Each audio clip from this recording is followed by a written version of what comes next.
Bonjour, dans cet exercice, on va traiter une lame à face parallèle. On va chercher à calculer le déplacement latéral entre le rayon incident en I et le rayon émergent du système.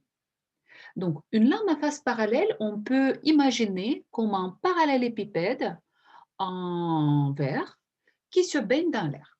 Donc, il y a un rayon monochromatique, donc j'ai présenté un rayon rouge qui tombe sur cette lame à face parallèle. Donc ça, c'est le rayon incident. Le point d'incidence vaut I.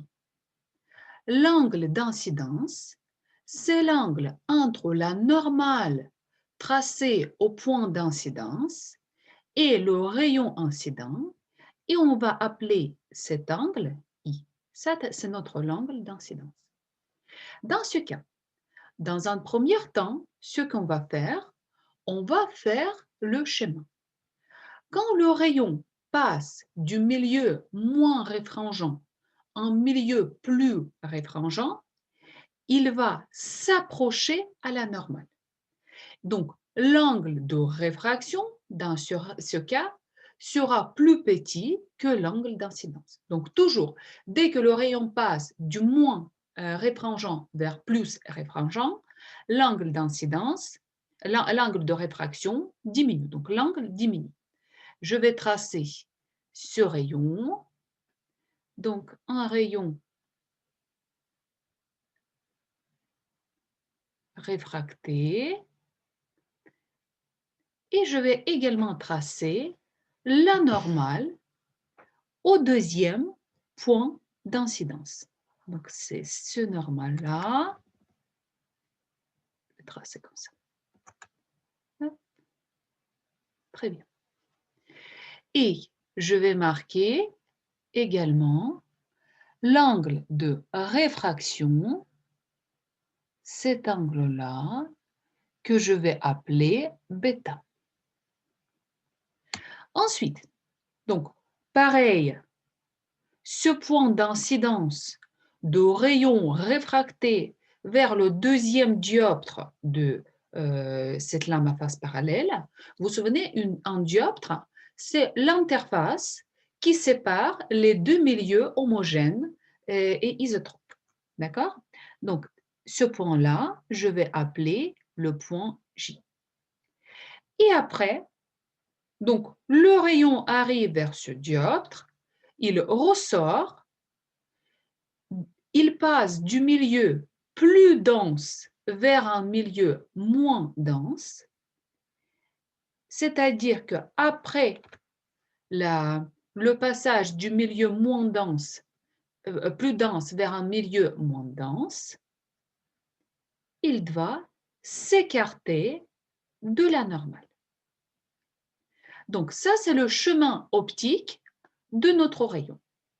Donc, il s'approche à la normale quand il pénètre dans le milieu optiquement dense et après, il s'écarte de la normale dès qu'il ressort du milieu dense vers le milieu moins dense. Et je vais appeler cet angle d'émergence, donc deuxième angle de réfraction, je vais appeler I'. Et on va d'abord, donc une fois le schéma est fait, on va retrouver déjà cet angle I', l'angle par rapport à la normale toujours, de l'émergence de notre rayon du système optique, de notre lame à face parallèle. Et pour cela, ce que je vais utiliser, je vais écrire les deux lois de Snell-Descartes pour la réfraction pour les deux points d'incidence. Donc, je vais marquer le point d'incidence I, la loi de la réfraction pour le point d'incidence I, donc n du milieu incident, c'est l'air, donc n de l'air vaut 1, je vais écrire, fois sinus I est égal au produit de l'indice du milieu réfringent, donc ou du matériau, donc n, fois sinus l'angle de réfraction, sinus bêta. Maintenant, la même chose, je vais écrire deuxième loi, donc la loi de réfraction pour, de Snell-Descartes pour ce rayon qui arrive du milieu plus réfringent et passe vers un milieu moins réfringent.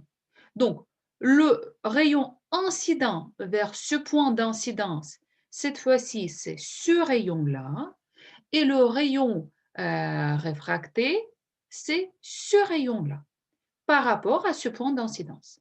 Donc, le milieu d'incidence, ça sera n, fois sinus l'angle de l'incidence. Donc, on regarde toujours par rapport à la normale au point d'incidence.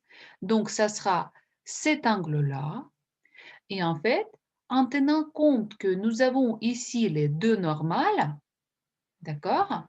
Donc, l'angle bêta et cet angle-là, ça sera les deux angles alternes-internes.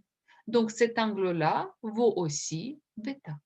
Donc, on trouve que n fois sinus bêta est égal, donc n du milieu réfracté, dans notre cas c'est l'air, donc vaut 1, fois sinus i'. Sinus i'.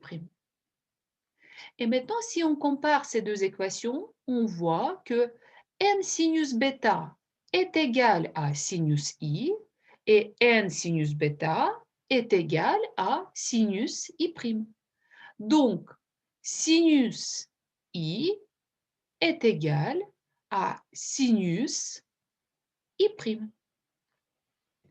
Et en tenant compte que les angles d'incidence et de réfraction peuvent prendre les valeurs uniquement de 0 à pi sur 2, pas plus, dans ce cas, si les deux sinus sont égaux, les deux angles, I et I' sont égaux. Qu'est-ce que ça veut dire? Ça veut dire que le rayon réfracté émergeant du système va ressortir parallèle à ce rayon incident. Donc, une lame à face parallèle dévie le rayon, mais uniquement de façon latérale, effectue uniquement le déplacement latéral de notre rayon incident. Donc, mais les deux rayons, incident et émergent du système, vont rester parallèles entre les deux, donc après le passage à travers de cette lame à face parallèle. Et le déplacement latéral, nous pouvons présenter ce déplacement latéral, donc ça sera cette distance-là, ici, que je peux appeler donc la distance, le déplacement latéral D, et ce point-là, donc je vais appeler H. Et maintenant, le but de jeu, il faut qu'on trouve cette distance, le déplacement latéral, la distance entre les deux rayons, le rayon incident et le rayon émergent. Donc ça, c'était la première étape. Et maintenant, deuxième étape. Donc, en deuxième étape, qu'est-ce qu'on va faire?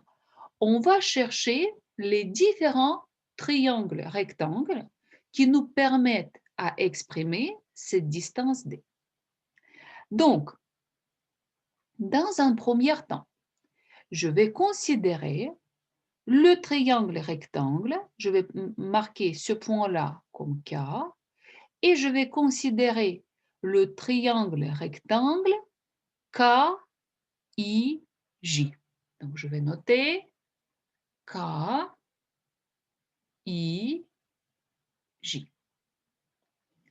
Dans ce triangle rectangle, nous avons l'angle bêta et je vais exprimer la longueur de l'hypoténuse en fonction de cet angle bêta et je connais également l'épaisseur. Donc, ce côté KI de ce triangle rectangle vaut E. Donc, je vais marquer KI est égal à E. Et dans ce cas, l'hypoténuse, IJ, la longueur de l'hypoténuse, IJ, ça sera égal, donc, KI divisé par cosinus bêta. Donc, KI sur cos bêta. Donc, ça sera l'épaisseur divisée par cos bêta. Maintenant, en deuxième temps, je vais considérer un autre triangle rectangle, donc IJH. Dans ce triangle rectangle, nous avons ce déplacement latéral, cette distance, ce qu'on cherche. Donc, IJH. Triangle IJH.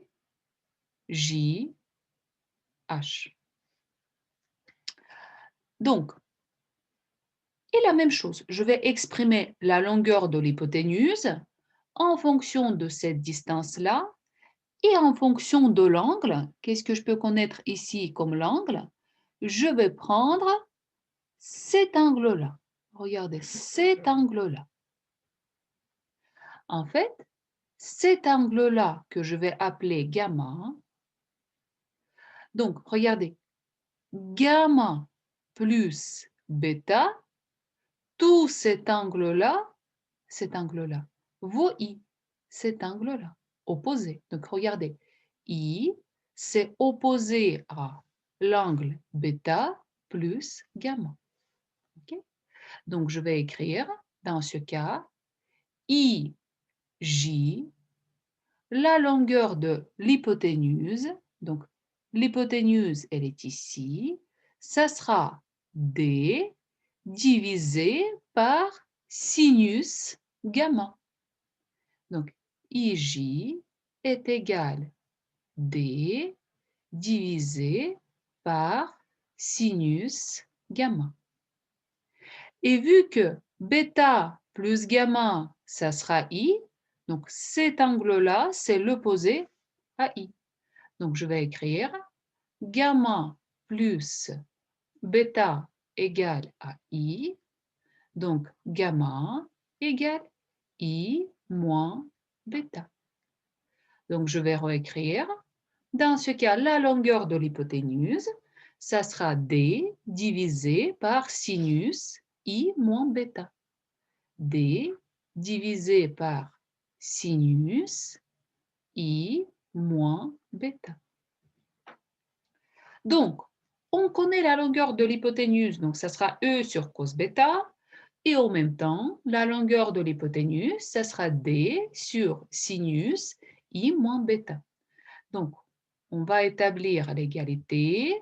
Donc, E sur cos bêta est égal D sur sinus I moins bêta.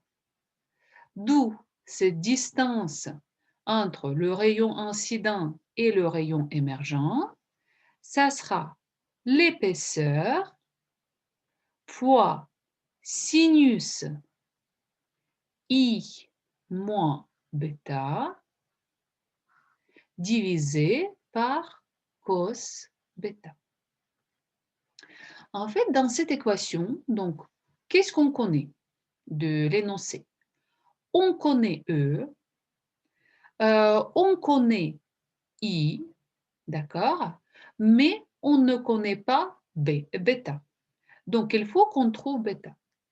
Mais si on va mettre la valeur de bêta telle qu'elle, en fait, bêta, nous pouvons retrouver à partir de cette loi de Snell-Descartes pour la réfraction au point d'incidence I. Dans ce cas, bêta, ça sera arc sinus de sinus I sur n, quelque chose qui est assez complexe. En physique, on cherche toujours à simplifier les choses. Donc, Et ces simplifications, ces approximations, on introduit très souvent.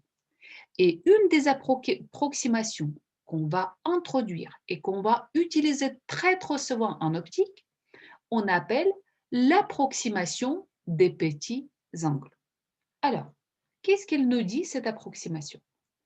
Cette approximation nous dit, c'est que si un angle est petit, dans ce cas, sinus de cet angle qui est petit, je peux approximer par cet angle en radian. Et cosinus d'un angle qui est petit, j'approxime par 1. D'accord? Donc, mais faites attention, quand je parle des angles qui sont assez petits, ça ne veut pas dire qu'il s'agit de, je ne sais pas, 1 degré ou 2 degrés. En fait, cette approximation fonctionne assez bien jusqu'à à peu près 35 degrés. Donc, si l'angle d'incidence est inférieur à 35 degrés, donc vous pouvez appliquer cette approximation des petits angles et vous pouvez appliquer donc que sinus x, vous pouvez remplacer par l'angle x en radian et cosinus de x par 1.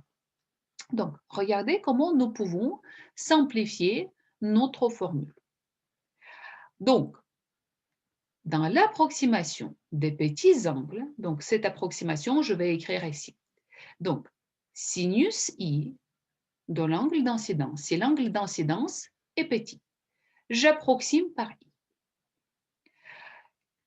Si i est petit, bêta est plus petit que i, parce que bêta, c'est l'angle de réfraction dans un milieu optiquement plus dense. Donc, forcément, sinus bêta sera aussi petit, donc je peux approximer sinus bêta par bêta. Et cosinus bêta, je peux approximer par 1, vu que bêta est petit. Et maintenant, regardez, si i est petit, bêta est petit, dans ce cas, i moins bêta, quelque chose qui est petit moins quelque chose qui est plus petit, donc ça sera aussi encore plus petit. Donc sinus i moins bêta, je vais également approximer par i moins bêta. Donc, je vais réécrire cette formule. Sinus i moins bêta, je remplace par i moins bêta. Faites attention, ce n'est pas en degré, c'est en radian. D'accord? Et cosinus bêta, je remplace par 1.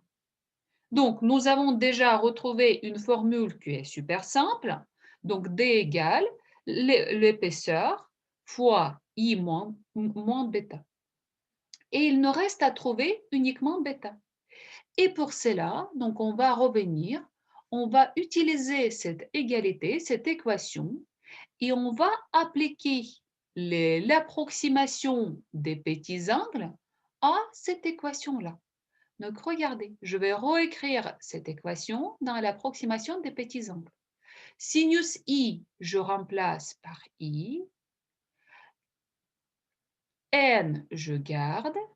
Et bêta, sinus bêta est petit, donc je remplace par bêta.